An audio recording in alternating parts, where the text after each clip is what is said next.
Welcome to the world beyond imagination. Don't forget to like and subscribe. And enjoy the journey. No one on the repair deck spoke when she entered. The air itself seemed to tighten, as if the ship remembered her pain. She walked slowly, every step measured, every movement guarded. Her white and silver armor glowing softly along the seams. She was called Lyrian of the Velari, a warrior race known across 3 systems. Yet everyone knew the truth. She feared touch, not weakness. Not combat, not death, only touch. Her armor was not clothing, it was memory, it was survival. It was the last thing that had protected her when hands had once torn instead of healed. 5 cycles ago, during a boarding raid, enemy soldiers had cracked her suit open while she still lived. They had grabbed, restrained, laughed, and ever since, any contact sent her body into silent panic. That was why she stood now in a human medical bay. Because her armor was failing, the light blue lines flickered. Weak, unstable, if it shut down completely, it would seal and suffocate her. She could not repair it herself. And her own people would not touch her. Not anymore. They said humans were different. Too gentle for war, too soft, too careful. She did not believe them. The human stepped forward slowly. Young, dark-haired, gloved hands visible, empty. His posture was open, respectful. He stopped several steps away. "My name is Elias." His voice was quiet, low, careful. "I specialize in adaptive armor repair. I will not touch you unless you say so." The words landed softly, like something placed down rather than thrown. Lyrian said nothing. Her pale blue eyes stared forward. Fixed, guarded, her breathing was controlled. Precise. He waited. Seconds passed, then minutes. Finally she spoke, her voice steady but thin. "If you move too fast, I will strike. If you touch without warning, I will leave." Elias nodded once, understood. He moved to the side console instead of toward her. Projected her armor schematic into the air. Spoke as he worked. "Your chest plate alignment is fractured. Energy is leaking near the collar. If I do not stabilize it, the core will collapse within 1 hour." She stiffened at the word collar. He noticed immediately, paused, softened his tone. "I can explain everything before I do it. You will always know where my hands are." Another long silence, then quietly, "Proceed." The word felt heavier than any command. Elias stepped closer, slowly, deliberately. He raised one gloved hand but did not touch. "I am lifting my right hand now. It is near your shoulder but not touching." Her fingers twitched. But she did not move away. He continued. "I will use a stabilizing pin. It will slide into the armor seam. I need to apply pressure for 5 seconds. She swallowed. 5 seconds. Her jaw tightened. "Do it." The moment his fingers touched the armor, her entire body went rigid, muscles locked, breath caught.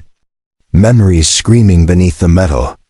Elias felt it instantly, and he stopped. "I have contact," he said calmly. "I am not increasing pressure. You are safe." No one had ever said that while touching her. 5 seconds passed, slow, deliberate, counted in her mind. He withdrew his hand exactly when promised. The armor light steadied, just slightly. She exhaled, shaking. "You did not rush," she said, almost confused. Elias met her gaze for the first time. "Trust is not something you take, it is something you protect."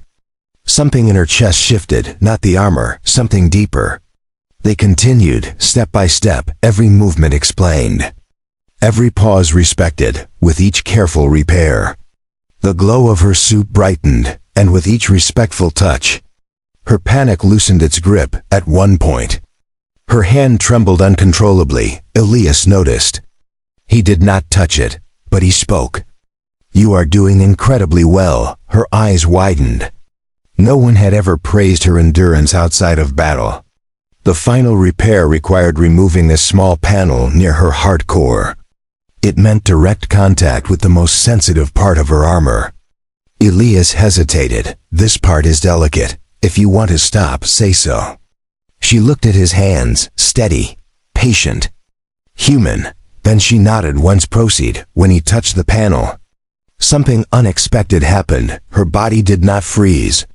It leaned forward, just slightly. She realized she was not afraid of his hands. She was afraid of being ignored, rushed, overpowered. He was none of those things. The panel sealed. The armor surged to full brightness. Stable, strong, whole. Elias stepped back immediately. Giving space. We are done. She stood there, fully restored, breathing evenly, then slowly, deliberately. She turned toward him. You repaired more than armor, she said softly. He shook his head. You repaired yourself. I only followed your lead. For the first time since the raid, Lyrian removed her helmet. Cool air touched her skin, and she did not flinch. The room felt different now, not sterile, not cold. She extended her bare hand toward him, hesitating only once. May I? Elias smiled gently. Yes. When their hands met, it was not fire or lightning, it was warmth, human warmth. Steady and real. Across the ship, sensors recorded nothing unusual. But among the crew, something spread quietly. The story of the alien woman who feared touch, and the human who never forced it. And in the quiet of the repair bay, two species learned that healing does not begin with strength. It begins with care. The ship did not announce the change, but everyone felt it. Lyrian walked the corridor without her helmet. White hair braided tight, pale skin exposed to open air. For the first time since the raid, she allowed the hum of the ship to touch her senses. Crew members paused as she passed. Some lowered their eyes in respect. Others watched in disbelief. A Velari without armor was unheard of. Inside her quarters, she stood still for a long moment, hands resting at her sides, heart steady. The armor stood behind her on its rack. Whole, glowing, repaired, no longer a prison. No longer a shield welded by fear. Her communicator chimed softly. It was Elias, requesting permission to speak. She hesitated, then accepted. His face appeared on the hala. Calm, uncertain, respectful. I wanted to check on you, only if that is acceptable. She nodded slowly. You may speak. There was a pause, not awkward, but careful. The kind of silence that listens. How do you feel? He asked. She searched herself for the answer. Not the warrior response, not the trained response. I feel present, she said finally, as if I have returned to my body after a long absence. Elias exhaled softly. I am glad. Another pause. Then she said something that surprised even herself. I wish to understand humans better. His eyebrows lifted slightly. That can be dangerous, he said gently. Her lips curved, just barely, so I have heard later that cycle. The ship entered quiet drift. Artificial night dimmed the corridors. But Lyrian did not sleep. Memory returned, not as pain this time, but as questions. Why had the human waited? Why had he stopped when she froze? Why had his hands felt safe? Velari culture taught endurance, not healing. The next day, she requested Elias be assigned as her liaison. The command council protested. Humans were non-combatants, too fragile. She stood before them unarmored, eyes steady, voice calm. He is not fragile, he is precise. The council fell silent. Days passed, then weeks. Elias and Lyrian spent hours together, not touching, not repairing, just existing in shared space. He explained human emotions. How fear did not always mean weakness. How patience could be a form of strength. She taught him Velari breathing techniques. Combat focus, the art of standing still in chaos. Something grew between them, not romance, not yet, but trust. Then the distress signal arrived, a Velari outpost under attack. Boarding signatures matched the same raiders from her past. The room went cold. Lyrian stood, armor sliding back onto her body. Seamless, responsive, alive, her breathing remained steady. But inside, old shadows stirred. Elias watched her hands. They did not shake. "You do not have to go," he said quietly. She turned to him. "I choose to go. That is the difference." The battle was brutal. Steel against energy. Memory against present. At one point, a blast struck her chest plate. The impact reverberated through her core. She fell to one knee. Hands reached for her. Valari medic shouting orders. Her vision narrowed. Old fear surged. Then she heard his voice, clear, calm. "Human, Lyrian, I am here. I will not touch unless you ask." The world steadied. She lifted her head, locked eyes with him, and said one word. Loud enough for everyone to hear. Now, Elias placed his hands on her armor. Firm, grounded, exactly where needed. Not restraining, not claiming, supporting. Her system stabilized, her breathing aligned. Her mind remained present. She rose, taller than before. The enemy fell back. Not from her strength alone, but from the unity they did not understand. After the battle, as the ship returned to safe space, Lyrian removed her helmet again. This time in front of everyone, she faced Elias. And before the crew of two species, she said, "You showed me that healing is not surrender. It is power." Elias bowed his head, humbled. From that day on, humans were no longer called fragile among the Valari. They were called guardians, and in the quiet moments between stars, an alien warrior and a human engineer continued to redefine what strength truly meant. Not through force, but through choice. The council chamber was silent when the human delegation entered. Not respectful silence, cautious silence. Lyrian stood at the center, unarmored again. Her presence alone unsettled the elders, a Valari warrior who no longer hid behind steel. The elder speaker inclined his head slightly. "You have changed, Lyrian of the Valari." She answered without hesitation, "I have healed." A ripple passed through the chamber. Healing was not a Valari virtue. Endurance was, obedience was. Elias stood several steps behind her. Hands folded, eyes forward. He did not speak. He waited. The elder's gaze shifted to him. The human, why is he here? Lyrian turned fully now, placing herself between Elias and the council. Because he saved a warrior without drawing a weapon. Because he taught me control. A murmur rose, sharp, disapproving. Then the chamber alarms flared. Red light washed over white stone. An intrusion alert, not external, internal. A prisoner transport had been breached. The raiders from her past, the ones who had torn her armor open, were loose aboard the station. The elders stiffened, security units mobilized. Lyrian felt it then, the old fear rising fast.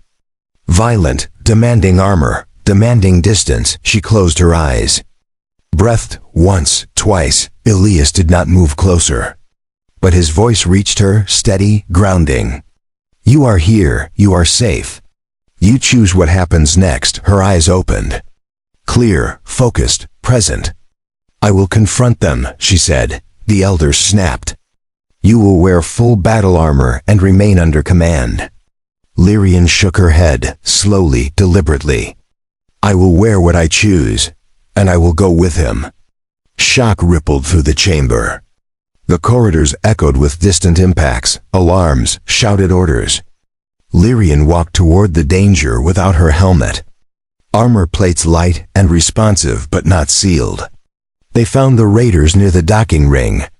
Weapons raised, laughter sharp and cruel. One of them recognized her instantly. The pale one, he sneered, still breathing. Her body reacted before her mind, muscles tensed, vision narrowed. Heartbeat surged. Then she felt it, not hands. Not restraint, but presence. Elias stood beside her, not in front, not behind. Exactly where she could see him. She stepped forward, voice calm, terrifyingly steady. "You do not own me." The raider lunged, grabbing for her shoulder. Old memory screamed, but this time Lyrian did not freeze. She caught his wrist mid-motion, twisted, disarmed. dropped into the floor with controlled precision. Not rage, not panic, control. The others hesitated, something wrong in their eyes. She was not reacting the way broken prey should. Elias moved only when needed, not striking, redirecting. Activating field locks, sealing exits. Protecting without dominating. The fight ended quickly, decisively. When the last raider was restrained, Lyrian stood still, breathing evenly. Her hands were steady. She looked down at the one who had hurt her years ago and felt nothing, no fear, no hatred. Only distance later, in the quiet aftermath. She sat alone in the repair bay. Armor resting beside her, Elias approached slowly. Stopped at a respectful distance. "You faced them," he said softly. She nodded. "I was not alone inside my own body this time." He met her eyes. "That was you, not me." She considered that, then said, "You gave me space to return to myself." A long silence followed, warm, unafraid. Then she did something no Velari warrior had ever done. She reached out. Not hesitantly, not testing, simply honestly. Elias accepted the contact without tightening his grip. Without surprise, just presence. Across the station, word spread fast. Of a warrior who reclaimed herself, of a human who never demanded. And among the stars, something ancient shifted. A truth neither species had named before. That strength does not come from armor alone. It comes from being seen and choosing to stand anyway. The consequences arrived quietly. Not with alarms, not with weapons, but with eyes.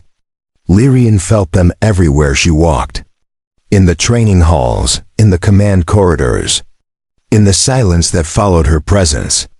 She had broken something ancient, not law, but expectation. A Velari warrior was meant to endure, not heal, not choose. The council convened an emergency assembly, this time with human observers present. Lyrian stood again at the center, armor light, unsealed, alive. Elias was seated behind the human delegation. Still composed, the elder speaker rose. Voice sharp, controlled, "You disobeyed direct command. You entered combat without sealed armor. You allowed a human to intervene in Velari justice." Lyrian did not bow. She met his gaze evenly. "I reclaimed myself in front of those who broke me. And I remained whole." A murmur spread, uneasy, conflicted. Another elder spoke, colder. "You set a dangerous precedent. Others may follow." Lyrian nodded once. "That is the point." Silence fell heavy. Then Elias stood, not abruptly, not defiantly. Simply present, with permission, he said. The council hesitated, then allowed it. Elias spoke carefully, choosing each word. "Humans do not see healing as weakness. We see it as survival without surrender." Lyrian did not abandon her strength. She refined it. Some of the elders looked away.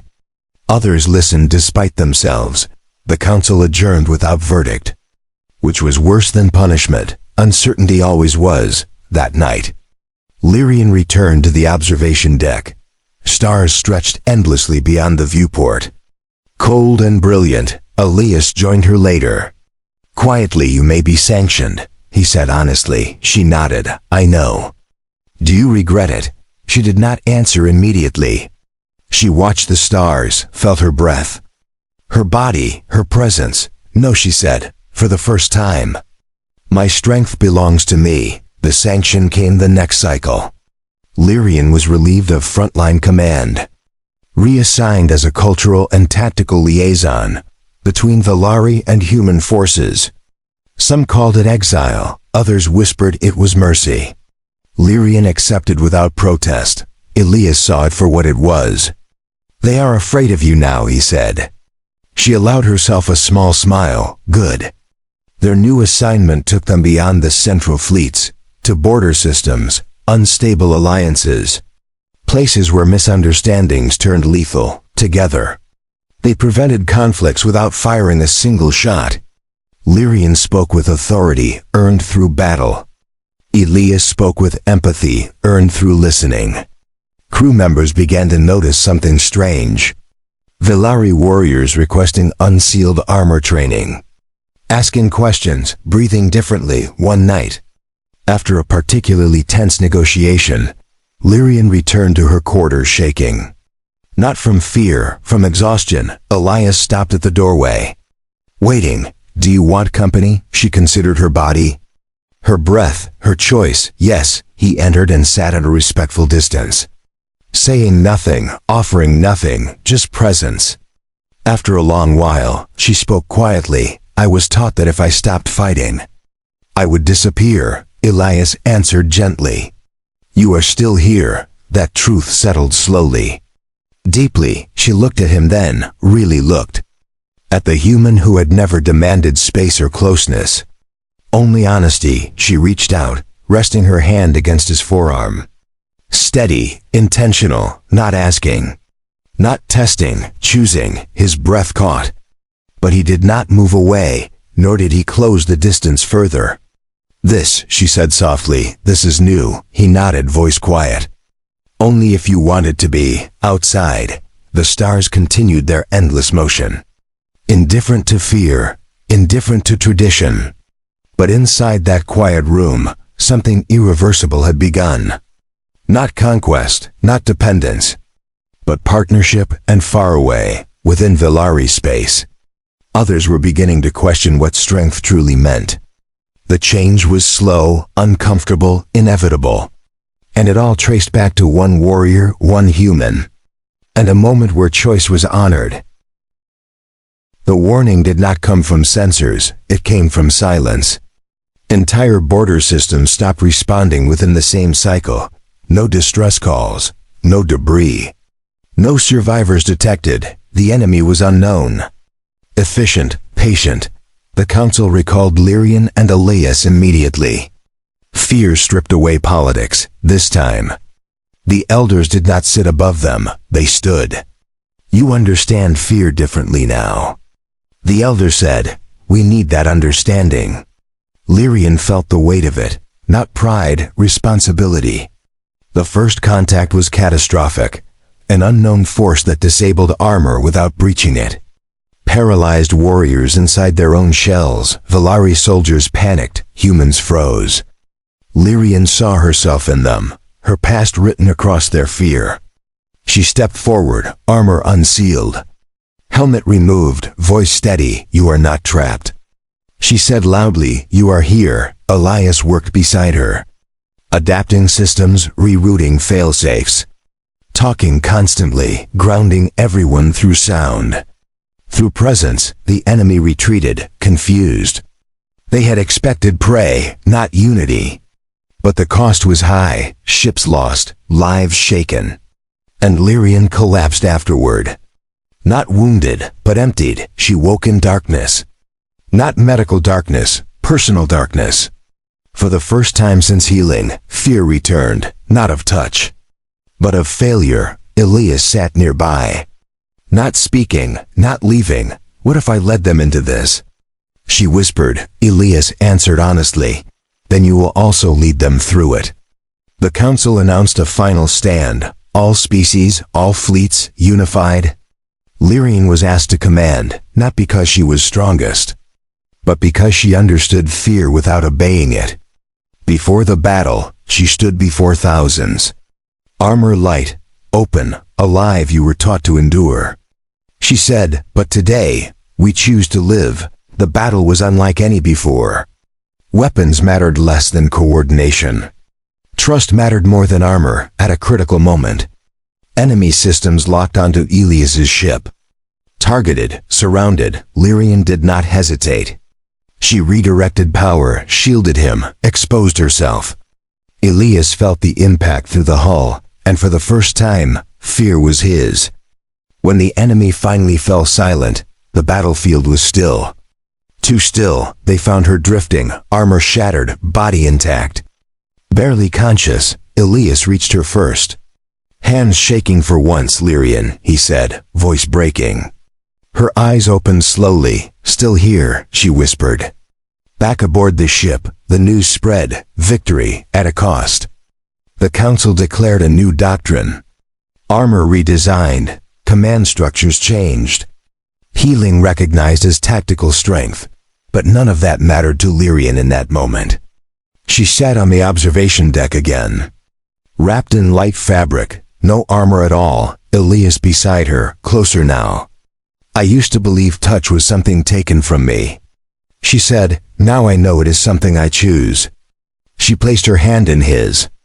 Fully, openly, without fear, across the fleets. Her story spread, not as legend, but as permission. Permission to heal. Permission to feel. Permission to be WHOLE. Among the stars, a new truth settled into the universe. That the strongest civilizations are not built on armor, but on care, and somewhere, far beyond recorded space. Something listened, something learned, and the story was not over.